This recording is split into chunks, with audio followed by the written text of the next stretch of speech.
সাহিত্যিক শঙ্করের অচেনা অজানা বিবেকানন্দ থেকে নেওয়া। আমেরিকায় আসবার আগেই পরিব্রাজক কালে এক জাদুকরের সঙ্গে স্বামীজির সাক্ষাৎ হয়েছিল। হাত দুটো কম্বলের মধ্যে রেখে তাঁবুতে বসা জাদুকর বলল, যা খাবার চাইবে তা দিয়ে দেব। স্বামীজিও সহজ পাত্র নন। জাদুকরকে ফাঁপড়ে ফেলবার জন্য এত জিনিস থাকতে চাইলেন ক্যালিফোর্নিয়ার আঙ্গুর। জাদুকর সত্যি কম্বল থেকে হাত বার করে ক্যালিফোর্নিয়ার আঙ্গুর উপহার দিয়েছিলেন এবং সেই গল্প মার্কিন দেশের অনুরাগিণীদের কাছে স্বামীজি নিজেই বলেছিলেন। আঙ্গুরের প্রবল প্রশস্তি স্বামীজি বিলেতে বসেও করেছেন। 1896 সালে লন্ডনে তখন গ্রীষ্মকাল। ভাই মহেন্দ্র দেখা করতে এসেছেন। স্বামীজি বললেন, কাচের পাত্রে কালো আঙ্গুর রয়েছে, এটা নতুন উঠেছে, খা, খুব গোটাকতক খা। আঙ্গুর খেলে গায়ের রক্ত পরিষ্কার হয়। লন্ডনে থাকাকালীন মিস মুলারের কাছে কয়েকটি আম এলো। ভারতবর্ষ থেকে কেউ পাঠিয়েছে। আসতে মাসাবধি লেগেছে। স্বামীজি একজন বিশেষজ্ঞের মতন আমের পুনরুজ্জীবনের ব্যবস্থায় নেমে পড়লেন। ভক্ত গুডউইনকে বললেন, খানিকটা বরফ এনে আমগুলোকে ভিজিয়ে দাও, তাহলে আমের কিছুটা স্বাদ হবে। আর একজন বেদান্ত সন্ধানী যুবক মিস্টার ফক্স আমেরিকা থেকে এসেছে। তরুণ ফক্স কখনো আম দেখেনি। ছুরি কাঁটা দিয়ে খাওয়ায় সুবিধা করতে পারছিল না। স্বামীজি প্রথমে ফক্সকে বললেন, ফক্স, চামচ দিয়ে কুড়ে কুড়ে খাও।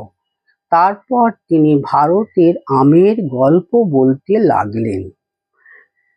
একবার বেনারসের জগদ্বিখ্যাত ব্যাংকের ল্যাংড়া আম সম্বন্ধে আলোচনা হচ্ছিল খোদ বেনারসে বসেই।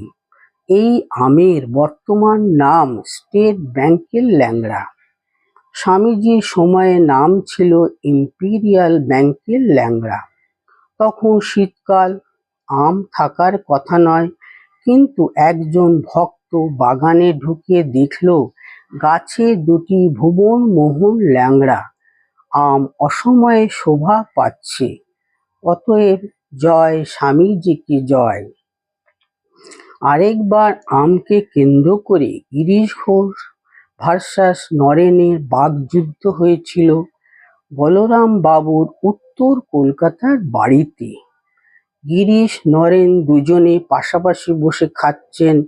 গিরিশের ভাষায়, যত আম আমার পাতে দিচ্ছে সবগুলি টক, সবগুলি মিষ্টি, আর নরেনের যত দিচ্ছে সব টক হচ্ছে। এইতে নরেন চটে গিয়ে আমাকে বললে, শালা জিসি, তোর পাতে যত মিষ্টি আম আর আমার পাতে যত টক, নিশ্চয় তুই শালা বাড়ির ভিতর গিয়ে বন্দোবস্ত করে এসেছিস। আমি বললাম, আমরাই গৃহী সংসারী, আমরাই মজা মারব, তুই শালা সন্ন্যাসী ফকির হয়ে পথে পথে ঘুরে বেড়াবি, তোদের কপালে তো শুটকো টোকো জুটবে।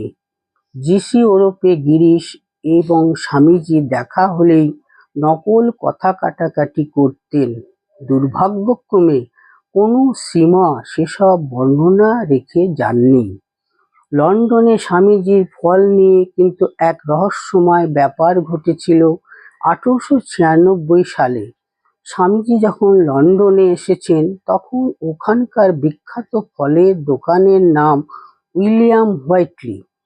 কোনো এক ভক্ত রহস্যজনকভাবে ওই দোকানে নিজের পরিচয় গোপন করে টাকা রেখে দিয়ে গিয়েছিল। প্রত্যেক দিন স্বামীজির বাড়িতে সেরা ফল হোম ডেলিভারির জন্য।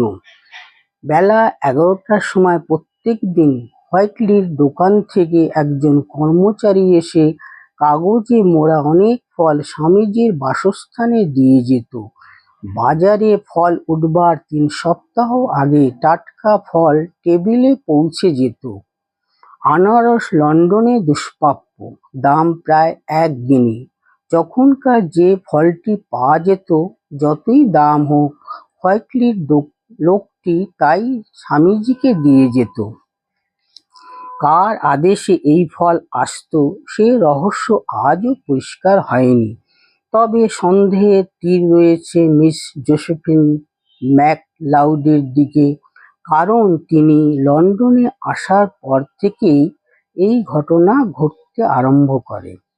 চোখের সামনে দুষ্প্রাপ্য আনারস দেখে স্বামীজির খুবই আনন্দ, কিন্তু সেবক গুডউইন তা ছাড়াতে পারছে না।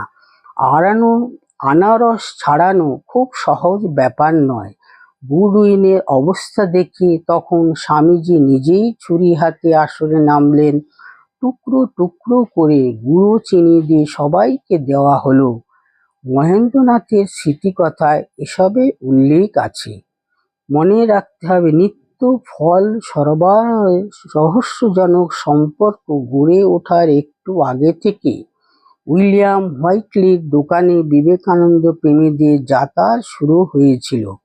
লন্ডনে হঠাৎ কাঁচা লঙ্কা খাবার স্বাদ হলো স্বামীজির। খুঁজতে খুঁজতে অনেকে সন্ধানের পর কৃষ্ণ মেনন ৩টি কাঁচা লঙ্কা হোয়াইটলির থেকে সংগ্রহ করলেন। দাম শুনলে চক্ষু চড়ক গাছ। তখনকার দিনে ৩টি কাঁচা লঙ্কা ৩ শিলিং। ঝাল নেই, তবে গন্ধ আছে। ব্রেকফাস্টে বসে লঙ্কা প্রেমী স্বামীজি একের পর এক লঙ্কাগুলো খেয়ে নিলেন। আমরা জানি স্বামীজি ফল ভালোবাসতেন, বিশ্বাস করতেন সাধারণ মানুষের কর্মেও যেমন অধিকার, গাছের ফলেও তেমন অধিকার। স্বামী অদ্বৈতানন্দকে তিনি বলেছিলেন, ফল দুধ বরাবর খেয়ে কেউ যদি জীবন কাটায় তাহলে হাড়ে জং ধরবে না। আমরা দেখেছি কলেজ স্ট্রিট পাড়ায় কথামৃতকার মাস্টারমশাইয়ের কাছে গিয়ে স্বামীজি তরমুজ খাবার ইচ্ছা প্রকাশ করছেন। আমরা দেখেছি নেয়াপতি ডাবের মধ্যে বরফ এবং চিনি ঢেলে ঠান্ডা অবস্থায় খেতে খুব ভালোবাসতেন। আমাদের দুর্ভাগ্য, স্বামীজিকে আমরা ফ্রিজের স্যুপ দিতে পারিনি। আমরা দেখেছি তিনি একাধিক ভক্তকে দীক্ষান্তে গুরুকে লিচুর গুরুদক্ষিণা দেবার পরামর্শ দিচ্ছেন। আবার আমরা দেখেছি বেলুড় মঠে যে বিশাল সাইজের কাঁঠাল ফলেছে তার প্রশস্তি গিয়ে সে সম্পর্কে বিস্তারিত বিবরণ দিয়ে বিদেশিনী শিষ্যা ক্রিশ্চিয়ানকে চিঠি লিখছেন। ইংরেজিতে কাঁঠাল মাহাত্ম্য সুললিতভাবে বর্ণনা করা অত সহজ কর্ম নয়। শেষ পর্বে আমরা দেখছি ডায়াবেটিসে কাতর স্বামীজি বড় জাগুলিয়ায় তার বোনের বাড়ি থেকে সেরা জাম নিয়ে বেলুড় মঠে ফিরছেন। সেবার বেলুড়ে কালো জামের রসকে বোতলবন্দি করে ছিপি এঁটে ৫-৭ দিন রোদ্দুর খাইয়ে রান্নাঘরের পাশে দড়ি বেঁধে রাখা হলো। ফার্মেন্ট হয়ে রস তেজি হওয়ায় বেলুড়ের সেই বোতল যখন দুম করে ফাটল, তখন উৎফুল্ল বিবেকানন্দ অনুগতদের কাছে ঘোষণা করলেন, এই সিরকা ভারী হজমি, এতদিনে ঠিক তৈরি হয়েছে, তোরা রোজ একটু একটু খাবি। কিন্তু যত বড় ফলাহারী মহাপুরুষ হন, দুনিয়ার সব ফল কারো ভালো লাগতে পারে না।